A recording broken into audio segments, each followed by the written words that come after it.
Əgər sizə dağınıq skleroz xəstəliyi diaqnozu qoyulubsa, narahat olmayın. Bu həyatın sonu demək deyil. Sadəcə olaraq idarə olunması gərəkən yeni bir həyat tərzidir.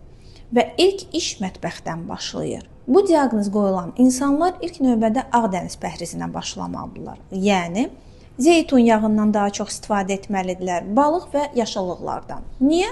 Çünki bu həm sinir sistemimizi qoruyur, həm də eyni zamanda iltihabı azaldır. İkincisi, diaqnoz qoyulduqdan sonra yatağa qapanmaq. Bu ən böyük səhvdir.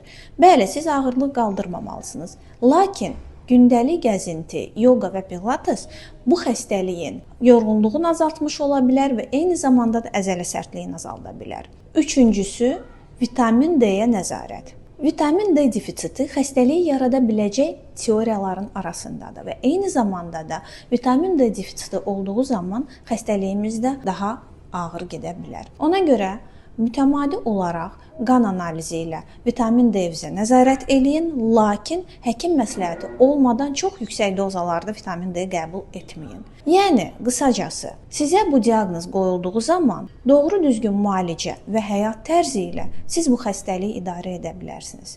Qorxmayın, siz tək deyilsiniz.